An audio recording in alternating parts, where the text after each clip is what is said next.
In the late 1980s, Manhattan's Lower East Side was known as an easy place to score drugs and sex. Prostitutes worked right in the open, turning $20 tricks for quick drug money along certain streets known as strolls.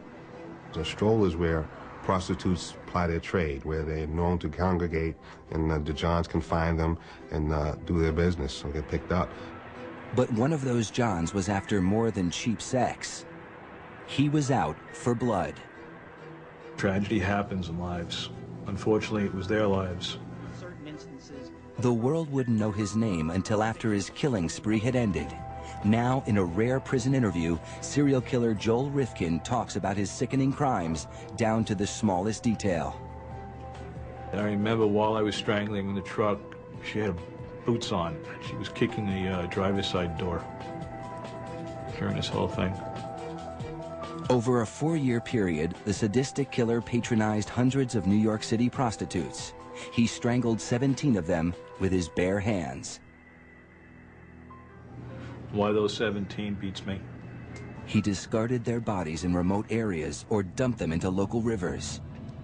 Some he dismembered. Cutting up a body, yeah, it's grotesque and repugnant to most people, but it's at a level less than the actual killing. No one knew about his cold-blooded killing spree.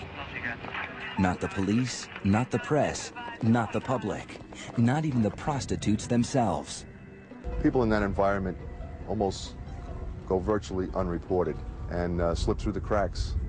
22-year-old Tiffany Bresciani was his last victim. She was just very happy and beautiful and loved people. Tiffany had moved from Louisiana to New York to become an actress or a dancer. But instead of finding Broadway's bright lights, the city's dark side got her first. To support a drug addiction, she turned to prostitution.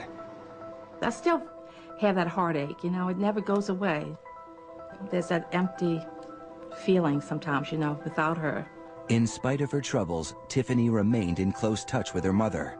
But in June of 1993, she stopped calling home. She'd call about 3 times a week, you know. We really kept in touch that week that it happened. I said, did she call yet? And I had the most awful feeling. What happened to Tiffany might never have been discovered if not for Trooper Sean Ruane of the New York State Police Department. Early in the morning of June 28th, Ruane was patrolling Long Island's Southern State Parkway when a pickup truck caught his attention. I observed a tan Mazda pickup truck with no license plate on the back. We decided to pull the vehicle over. Instead, the driver took off. We're in pursuit of a vehicle, failure to comply. It's not high speed or anything, it's just failure to comply. But before long, Ruane was going nearly 100 miles per hour, trying to keep up with the truck as it sped through Nassau County. Barreling through stop signs and around corners, the driver seemed willing to do anything to get away. The vehicle actually went up onto 2 wheels, and I thought it was going to actually roll over. Lucky for him, it landed back on 4 wheels. After a frantic half-hour pursuit, the driver's luck ran out when he crashed into a streetlight. I ran up to the driver's side of his car, opened the door. He happened to be sitting in the driver's seat with his hands up like this, basically giving up. Very kind of casual, actually. As Ruane began inspecting the vehicle, he caught a whiff of something evil, a telltale odor almost every police officer knows. It appeared to be the odor of decaying flesh. In the back of the pickup, Ruane discovered a blue tarp and the horrifying secret it concealed. It appeared as if someone was just rolled up in like a blanket, and upon pulling back the tarp, we realized that there was a deceased subject in the car. I was never expecting that. The grisly find was radioed back to headquarters. Fire cadaver inside a plastic bag, a body inside a plastic bag in the back of the trunk. Then the suspect's identity was revealed. White male, last name Rifkin, first name Joel, date of birth 012059. 34-year-old Joel Rifkin remained oddly calm at the scene, even while he and Ruane were sitting in the patrol car waiting for homicide investigators to arrive. He actually thanked me for turning on the air conditioning and said, you know, thank you for turning on the air conditioning because I know where I'm going. I'm not going to have that. Rifkin was taken to police headquarters in East Farmingdale, where detectives began interrogating him. From the start, he was cooperative. He admitted that he patronized prostitutes quite a bit, and that the body in his trunk was a prostitute, in fact, that he had patronized and had strangled while having sex with her. The victim was Tiffany Bresciani. Rifkin told investigators he had picked her up on Manhattan's Lower East Side. That was someone I met in the city, and things didn't go well. After killing her, he drove her body to his mother's house and stored it in the garage for 3 days before trying to dispose of it. Pretty unusual. We never thought that somebody could do something like that. We've been around decaying bodies before, and it's a pretty disgusting smell. And for him to drive around with it, it just was unbelievable. That wasn't the only unbelievable thing about Rifkin. The detectives were amazed at his icy calm composure. He was very cool, emotionally detached. It appeared that he wasn't concerned about this at all. I had a feeling that he had done this before. Under questioning, Rifkin filled in more details about his life. He worked as a landscaper on Long Island, but was unemployed at the time. He lived in his childhood home with his mother and sister. But investigators sensed there was more, much more, to Joel Rifkin's story. Well, what I thought unusual is that here's a fellow that looks like he could be your next-door neighbor, and then go out at night, pick up a girl, and strangle her, kill her, and then dispose of the body, almost like it came like second nature. The detectives followed their hunch and asked Rifkin if there were other victims. I figured, you know, there was no point in being evasive. I gave him the whole thing. What Rifkin gave was more than anyone imagined. A confession that turned a down-and-out landscaper from Long Island into the worst serial killer in New York State history. At police headquarters, Joel Rifkin was playing a cat-and-mouse game with detectives. The 34-year-old unemployed gardener just confessed to the murder of Tiffany Bresciani, whose body was found in the back of his truck. But investigators believe there was more to the story. 7 hours into the grilling, Rifkin began to crack. They were wearing me down. It was already getting into afternoon. I'm tired. Didn't sleep the night before. They're very good at what they do. They know how to bring you to the edge and then take you back and then bring you back to the edge again. The detectives wanted to know how many other women he had killed. And then they decided to play a numbers game with me. And we asked him, like, how many have you done, 100 or so? And he said, no, I did not do it 100 times. And I came out with more than one, less than 20. And going through different numbers, he said 17. He gave us the number 17. Even to such seasoned homicide detectives, the number was a shock. When that came out, that number came out, I was taken aback a little bit. He fed off of that. I think he fed off of, listen, what I've done 17, and you guys are just catching me now. He offered to draw the skeptical detectives a map showing where he had put 2 other victims. I think they were very surprised. Finally, just, hand me a map and a couple of pens and, I'll draw you pictures. So I did. Rifkin's map led police to a remote part of JFK Airport where they found a skeleton beneath a rotting mattress. It was the remains of 25-year-old Iris Sanchez, whom Rifkin murdered on Mother's Day in 1992. This one happened incredibly fast. This was, of all the girls, the fastest.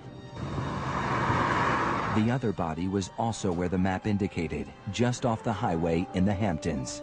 It belonged to 28-year-old Lauren Marquez, a mother of 2 from Tennessee. I just basically leaned over her and grabbed her neck. We were able to recover these 2 bodies that had not been discovered before.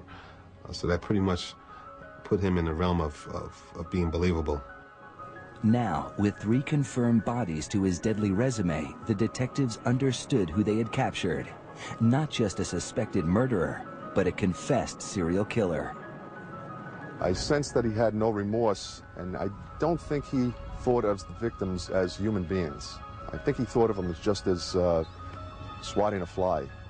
On that June day in 1993, the interrogation stretched on for 12 hours as Rifkin described each of his 17 murders in gruesome detail. His recollection was very amazing. You can recall all these things from 1989, even all the way to 1993, with each victim, how he killed them, which ones he dismembered, how he disposed of them. Before the day was out, police executed a search warrant at his childhood home. His bedroom was a mess, filled with used dishes, soiled clothes, and discarded magazines.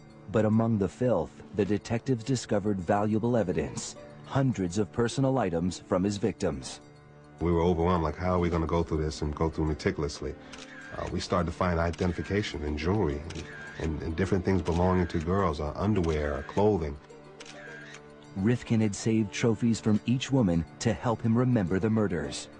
As the numbers started to increase, an ID would, okay, that has a photo, I know who that girl was, or a piece of jewelry, okay, I know that it's from that girl. So yeah, it would help keep the sequence and to remember who was who and remember the events. Those become very important to him. Many times it's an aid in reliving the fantasy. Detectives also found a collection of research material on other serial killers. We found newspaper articles chronicling other serial killers of the time, Jeffrey Dahmer, Arthur Sorcross, different books on the Green River Killer. It almost seemed like he was making a study of these type of individuals, fully knowing what he was. Police hauled away hundreds of pieces of evidence, including a saw, a freezer, and a wheelbarrow containing a quart of fresh blood. To help unravel this awful mystery, they turned to his mother and sister, whom Rifkin lived with during his 4-year killing spree. I was incredulous that she didn't know, that nobody could know that these things were going on underneath their roof. But how well do we really know the people that we live with? As police confirmed each one of his 17 victims, a fuller picture began to emerge. Joel Rifkin wasn't just the most prolific serial killer in New York's history. He was one of the worst of all time, eclipsing such infamous killers as David Berkowitz, the son of Sam, Richard Ramirez, the Night Stalker, and Albert DeSalvo, the Boston Strangler. As soon as the news got out, this case took a life of its own. After a life spent hiding in the shadows, suddenly the whole world knew who Joel Rifkin was. What did you do it? Mr. Rifkin, are you responsible for 17 murders?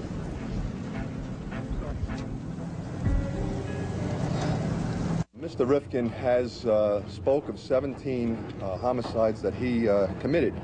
On June 30th, 1993, New York State Police called a press conference to announce the arrest of serial killer Joel Rifkin. His operation consisted of picking up the woman, having sex with them, killing them, and disposing of them. One question above all seemed most important. Do we have a possible motive at this point? No, we don't. What could have caused such a quiet, unassuming man to kill so many women? Mr. Rifkin seemed like he could be your next-door neighbor, but at nighttime he had an extreme thirst for using prostitutes, and then he went on a killing spree that made him the most prolific serial killer in New York State history. No one would have dreamed Rifkin was destined for such infamy when he was adopted on Valentine's Day 1959 by Ben and Jean Rifkin. By all accounts, his early childhood was filled with love and support. Started out very loving, very, typical. My memories are mostly a few years of home movies and a lot of photographs. As we got older, though, and more of our personalities came out, more and more it became my father's little disappointment. Rifkin's father was a standout athlete and math whiz in college who had gone on to become a successful engineer at Brookhaven National Laboratory. He grew impatient with his son Joel, who had a high IQ of 128 but was plagued with severe dyslexia and coordination problems. Like every father, he's very excited about teaching me sports. He tried teaching me how to throw a football, which was his sport in high school. Oh, I couldn't catch the thing. And he just got, after a year or two, he got extremely frustrated. And that was that, no more football. Rifkin also had trouble connecting with children his age. By the time he entered school, he was constantly tormented by bullies, often in front of girls. Anybody who wanted to make a reputation as a tough or, you know, one of the local hoods, I was one of the first guys they looked for. And it was rough at times. To escape the abuse, Rifkin became cunning, devising strategies to avoid people. I was one of the last people in the building, which I was almost always late for class, and I was one of the last people to leave the building. If everybody's gone, it's safe to go. Isolated at school and at home, Rifkin retreated to his bedroom, the one place he felt safe. There, behind closed doors, his deviant ideas came to life. I develop, if I'm that type of person, a fantasy life. And I'm in my room or in my private place with this fantasy life where no one attacks me, no one makes fun of me. I'm in charge, I'm in control of that. And if that feels good, I'll continue that fantasy life, I'll elaborate on it. Rifkin's fantasy life began to overpower his hold on reality. After seeing the Alfred Hitchcock movie Frenzy as a teenager, he developed a sexual obsession with strangling women.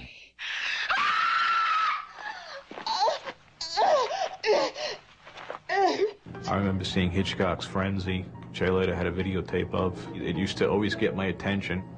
That built into fantasy life. Rifkin graduated from high school in 1977. He stayed at home taking a class at the local community college. 1 year later, he enrolled at the State University of New York at Brockport, 200 miles away. Before leaving for his first semester, Rifkin decided that he might fit in better if he lost his virginity. I figured, well, I should have at least some experience. I should kind of know something of what this whole thing is. Rifkin headed into Manhattan and picked up a prostitute. She knew I was a kid, basically, so this particular woman was, I would guess, in her 30s. She'd been around, so she basically, you know, played teacher. Rifkin didn't just learn about sex. After years of feeling rejected and humiliated by girls, for just $20, he could be the one in control. The feeling intoxicated him. Self-esteem-wise, you know, as long as you had the price of admission, that was it. There was no rejection. There was no, you know, you're weird, you're in there, none of that.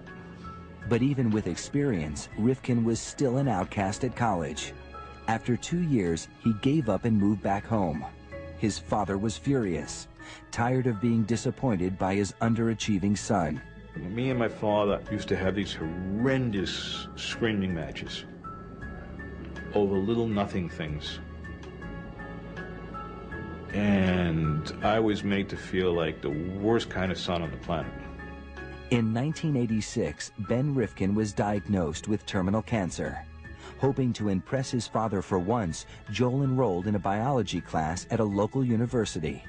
But just before his midterm grades were released, Rifkin's dad committed suicide by taking a cocktail of barbiturates. Rifkin was devastated, especially since he received a good grade. To this day, I think he timed that cocktail knowing the test was coming. He didn't want to see the failure. And I didn't get the chance to show him that it wasn't a failure. After his father's death, Rifkin sought acceptance the only place he knew he could find it, with prostitutes. When he started a landscaping business in 1989, almost every dollar he earned went into his obsession. That was basically my drug of choice, whether it was the sexual encounter or just hanging out with them. I mean, there were times I'd spend 8 hours just driving around in the city.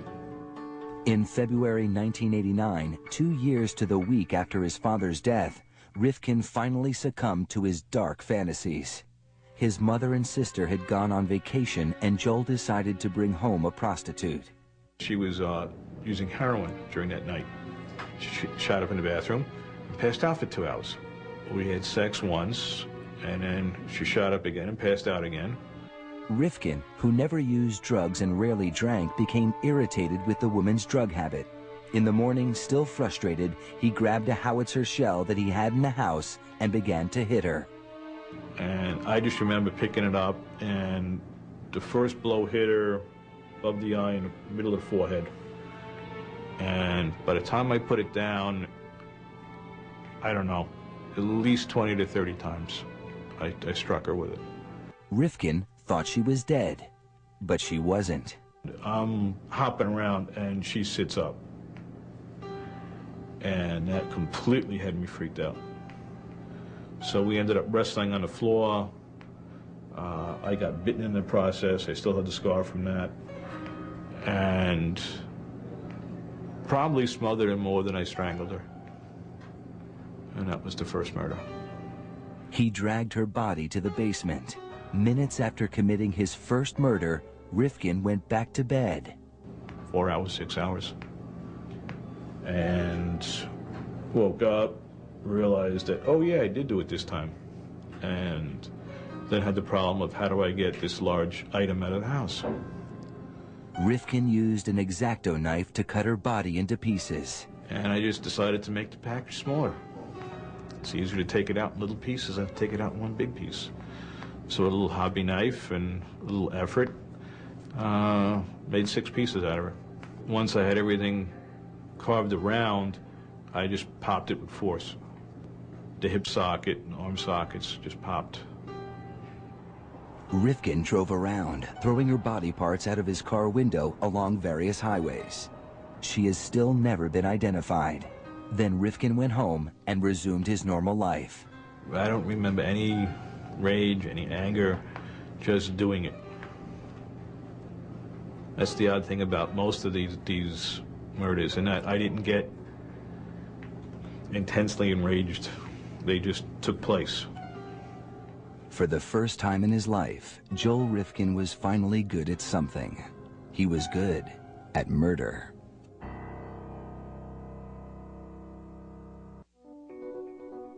After the first murder, Joel Rifkin was terrified of getting caught. Whoa, I can't believe I did this, and it was driving down the block, I'm counting the cars. Yeah, that car belongs there, that car belongs there. You know, looking for the odd car, driving past the house, circling back, you know, all this paranoia stuff. But he kept his dark secret to himself and returned to his regular routine of living at home, mowing lawns, and seeing prostitutes. He vowed never to kill again. I really, throughout that whole time before the next one happened, was, okay, that's not going to happen again. We're done with that. That was just, you know, had a bad day. But he couldn't stop thinking about the murder, especially during sex. For a year and a half, he was able to hold off the urge. Then his mother and sister went away again, and he brought home another prostitute. Her name was Julia Blackbird. There were other girls in that interval also who I'd brought to the house, and they were all still around, as far as I know. So I don't really know what the particular spark was. They spent the night at his home, then early the next morning drove to an ATM to get money. But Rifkin's checking account was empty, so they headed back home. I needed to wait for the bank to open so they could manually check my balance. So we went back to the house, and we had to kill about an hour and a half. Yeah, good choice of words. This time, Rifkin used a table leg. I hit her, knocked her out in one blow, and then strangled her for about 20 minutes, which I was basically strangling her corpse after a while. Rifkin thought about having sex with her dead body, something he had read about while researching serial killers. The thought occurred to me because I had heard of it, and then I shook off the thought and said, no. Now I'm making this dividing line in my head. All right, I just killed somebody, but no, I won't do this next thing. I won't, you know, which is, I don't know, it's odd, but the whole thing is odd. Everyone likes to feel that they're a little bit above the lower portions of society. So I'm not as low as a necrophiliac, I'm just a serial killer. Rifkin dismembered her body in the basement. This time he sealed the pieces in cement and dumped them in the water. They went into various channels and rivers along New York City. To the best of my knowledge, they haven't found anything. The second victim also hasn't been located. He kept some jewelry, costume jewelry from this victim. Now, a killer for the second time, Rifkin became emboldened. Just 4 months later, he struck again. The third victim, which we know as Barbara Jacobs, a white female about 32 years old, he picked up Barbara at 12th Street and 2nd Avenue in New York City. Like the others, he killed Barbara at his home in East Meadow. We had sex in the guest bedroom, and she went to sleep, and I was up and roaming the house. Debated with myself if I really wanted to hurt her or kill her, and eventually that impulse was too strong, and I picked something heavy up again, hit her on the side of the head, and strangled her on the floor. Rifkin kept her body in the basement for 2 days. The body had just begun to change. It looked like it was bloating, so I became afraid to cut it. So I found a mattress box, or some kind of narrow, long box, rectangle. So I slid her into that and dropped it in the Hudson River. Her body was found shortly afterwards, but never identified, remaining a Jane Doe until after his arrest. Rifkin didn't care. They were objects. You know, I didn't think of them as having anything else but drug habits and, you know, sex for money. In my mind, they never had families, never had anything. These killers, over and over again, have an abnormal need for power and control. We all like a certain level of power and control, but they have an abnormal need for it. Why? Because it was taken away in their earlier years. So now they're going to react, and now they're going to try to overcompensate for that. Self-employed, with no friends or social life, Rifkin was able to carry on with impunity. His family left him alone and didn't ask questions. Mom was like, hey, as long as he's not moping, as long as he's out doing something. His family pretty much were resigned to the fact that the type of person he was, a loner, kept to himself a lot up in his room. He would be out roaming at all hours of the night. That was a normal course for him, as far as the family was concerned. A few of the women actually escaped his death grip, unaware of his fatal intentions. One girl she managed to hook her foot around and lift me up to the roof of the car. And broke contact, and I'm basically dangling like a bug. And I relaxed, she relaxed, and she was like, I gotta quit doing this. And of course, you're probably like me, I gotta quit doing this, and the next night she's back out and I'm back out. The first 3 murders had occurred with long intervals between them. But his 4th victim, 22-year-old Mary Ellen DeLuca, happened just a few weeks later. Rifkin says he didn't even intend to kill her. We ended up in a hotel room. My thinking was, 2 people walk into a hotel room, 2 people have to come out of a hotel room. So I was looking for ways to avoid the killing. In the room, DeLuca began to lament about her life. She was saying stories of how she had just come out of rehab and now she's getting stoned again, and her life is crap, and this has got to stop, and I wish I was dead. And I was like, she didn't have to say much more after that. Rifkin grabbed her throat. So we didn't even have any sex. Nice, the heck with it. Never even started the sex act, just strangled her. Now he had a problem. He had to get DeLuca's body out of the motel without anyone seeing. Pulled the curtains down, do not disturb on the door, and I went shopping for a trunk like a kid takes to summer camp. He got the idea to use a trunk from the same Alfred Hitchcock movie that gave him his first sadistic fantasy. That idea I lifted from Frenzy. The idea worked. Her body, partially decomposed body, was found on October 1st, 1991, adjacent to a rest area in Route 32 in upstate town of Cornwall, New York. Rifkin was not only killing more frequently, he was getting better at it. But he wouldn't get away with it forever. As the body count grew, Joel Rifkin began taking bigger chances. He murdered his 5th victim, 21-year-old Yun Lee, in his truck near the Williamsburg Bridge. I just grabbed her by the neck and didn't let go. It was broad daylight. Rifkin propped Yun Lee's body up in the passenger seat and took the expressway back to Long Island. I had to get gas. So I pulled into the self-service gas station there with body on the front seat. He drove to a work lot where he stored gardening equipment and put her body in the same steamer trunk he had used to hide his previous victim. Then, Rifkin returned to the city and dumped the trunk in the Harlem River. Her partially decomposed body was found in the body of water off Randall's Island in New York City. Just days later, he killed again. Victim number 6's body has never been recovered. He strangled this female who had sandy-colored hair. He placed her in a metal drum, and he placed this drum in the Harlem River. While disposing of this still unidentified victim, Rifkin was nearly caught by 2 police officers. I roll the barrel off, splash, turn around, and there's a flashlight. And it's 2 of New York City's finest. What are you doing? He told the officers he'd been scavenging for car parts. The cops let him go. That was the type of thing, yeah. Rifkin went on to kill 11 more women. His murders didn't stand out in a city that was averaging 2,000 homicides a year. The multitude of cases and homicide cases and victims that in New York City, a jurisdiction like New York City gets, this is just an unfortunate thing sometimes. By the end of 1991, his 3rd year of killing, Rifkin had murdered 7 women. In the next year alone, 1992, he killed 8 more. I'm not even thinking about it anymore. Some of these other girls, it just didn't take anything. Very almost automatic. All of his victims were strangled. Joe Rifkin is a true sexual sadist. That thrill that he gets, it gets intermingled in sex. But again, keep in mind that tremendous feeling of power and control he would have strangling a defenseless prostitute.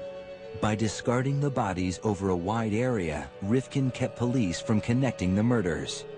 Nobody Rifkin knew suspected anything either. If you met Joel on the street, you would think that he was an unassuming guy. I don't think you'd take a second glance at him. Then, in late June 1993, Rifkin picked up his last victim, Tiffany Bresciani, while driving his mother's Toyota. He strangled her in the back seat and drove home. She's naked. I threw some car mats on her. I remember passing a tour bus, deciding it's not a good road. And I remember pulling off, drove to Kmart. Rifkin bought a blue tarp to wrap up Tiffany's body. Now it's around 9 o'clock in the morning. Drive home. Mom has some shopping errands to run. And it's her car. So Mom drives off with basically a very odd-shaped package in her trunk. And Mom never used the trunk that morning. After his mother returned, Rifkin moved Tiffany's body to the garage, where he left it for 3 days. Very hot days, and now it's nice and ripe. Early in the morning of June 28th, Rifkin drove off to dispose of Tiffany's body. But his truck's license plate wasn't properly attached. I heard it fall, and I'm a sloppy mechanic. There's tools everywhere. So I thought I had left a wrench or a socket someplace, and it bounced off. Soon after, Rifkin saw flashing lights in his mirror.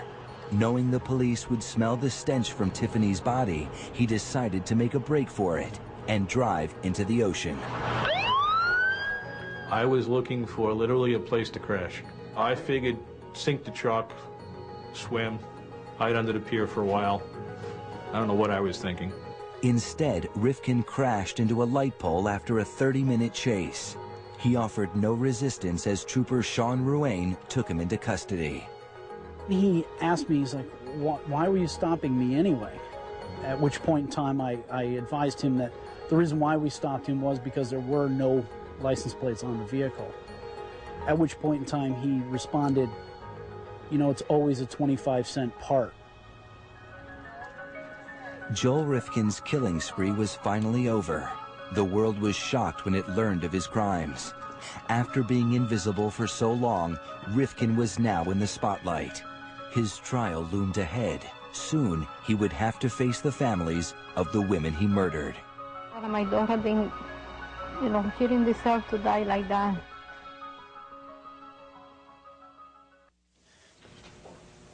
I'm not guilty. Unlike his victims, Joel Rifkin would not have to fight for his life at any of his trials. New York did not have the death penalty at the time. But faced with his own damning confession, Rifkin had few choices when he went on trial for the murder of Tiffany Bresciani in 1994. On the advice of his lawyers, he pleaded not guilty by reason of insanity. The insanity defense at that point loomed as the most viable course to pursue if we were going to, in some way, try to impress upon the jury that Joel truly didn't appreciate the consequences of his actions. Rifkin's attorneys fought to suppress his confession, arguing that it was coerced. Rifkin insists he asked for a lawyer several times during questioning. I asked for an attorney about 20 times, but when it comes to, I guess, a crime this heinous, constitutional rights get forgotten about. It's not unusual afterwards for the defendants to make all sorts of claims about what they asked for or what the police did or said to them. His confession was ruled admissible. 10 months after Rifkin's arrest, the trial began. The prosecution portrayed Rifkin as a cunning killer who knew exactly what he was doing and went to great lengths to hide his crimes. He was bright enough to be able to pick the type of victims that would not be noticed missing right away, to do it, to kill these people in areas that would provide him with seclusion, and dispose of the bodies in such a way that law enforcement wouldn't be able to put one together with another. They also depicted him as a sexual sadist. He got sexual pleasure not only in killing these young women, but in keeping items from them, their identification cards, items of their clothing, some jewelry, and reliving that pleasurable experience of killing them in the secrecy of his room by holding and looking at all these items that he had stolen from them. As terrible as it is, what more power do you have over someone than life and death when you're strangling them? The defense argued that Rifkin was a paranoid schizophrenic, legally insane, and incapable of comprehending the consequences of his actions. We were claiming that he was laboring under such a pernicious disease that he really wasn't appreciative of what he was doing. Tiffany Bresciani's mother testified at the trial. I knew I had to take a stand not only for my daughter, but for all women in the world. The mothers of 2 other victims were constant fixtures at the courthouse, demanding justice. They wouldn't let me do it, I'll kill him myself. Rifkin's mother was there as well, standing by her adopted son in spite of his gruesome crimes. I didn't know what unconditional love was until my arrest. In the courtroom, Rifkin appeared disinterested, falling asleep several times during the trial. After 2 weeks, both sides made their closing arguments. The dead, even though disposed of, were dates to Joel Rifkin. His mind never drew the connection between what was real, what was fantasy, what was life, what was death. He knew when he killed Tiffany Bresciani that he was a serial killer. He knew it. He was studying it. He was reading about it. He had articles on Jeffrey Dahmer and Arthur Shawcross and others in his room. And he was doing it to satisfy his own sexual perversions. The case went to the jury. 2 hours later, the verdict was in. As to count 1, murder in the 2nd degree, what is your verdict? Guilty. At sentencing, the judge gave Rifkin the maximum. You have been found to have knowingly committed the most heinous act one can commit against a fellow human being, the taking of a life. You, Joel Rifkin, are hereby sentenced to an indeterminate term of imprisonment with a minimum of 25 years and a maximum of your natural lifetime. I don't hate him. I don't hate anybody. I just can't understand that. It's still a shock to me. I don't understand it. Over the next 2 years, he entered guilty pleas to 8 more murders. In 1996, when he was sentenced for the murder of Iris Sanchez, Rifkin offered his first apology. What I have done can never be forgiven, but I ask you to believe me when I tell you that I will never understand the part of me that caused me to do these terrible things to your children. Not only will I go to my death reliving these horrors, but I will go there never knowing why I did them at all. You all think that I am nothing but a monster, and you are right. Part of me must be. The judge was unmoved. Mr. Rifkin, in case there is such a thing as reincarnation, I want to be sure that you spend your second life in prison also. In all, Joel Rifkin was sentenced to more than 200 years in prison. Today, he has nothing but time to contemplate his crimes. I really didn't get a firmer grasp of what I did until around 9/11, when people were putting posters up looking for loved ones, and that made me realize, yes, there are families and what the families went through, and it changed perspective on a lot of it.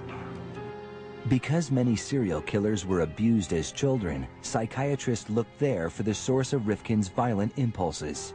But with such a normal childhood, Rifkin himself says he doesn't know why he turned into such a monster.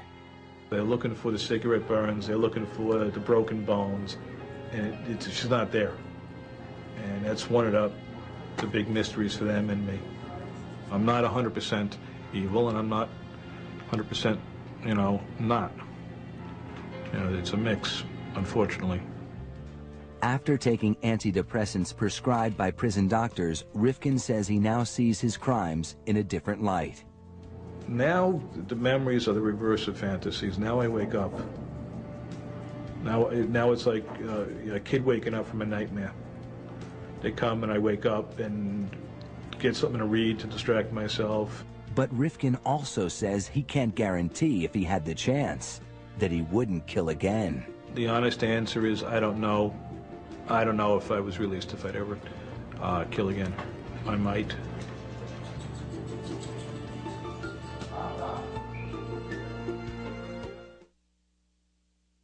On the next all-new Family Plots. Poor lady was so distraught. When one loss brings him down, he'll dwell about this lady's death for the rest of the day. one life can cheer him up. Chuck took his kitty to a costume party. I think we need a little help. Up against the ropes, baby. An all-new Family Plots. Sunday.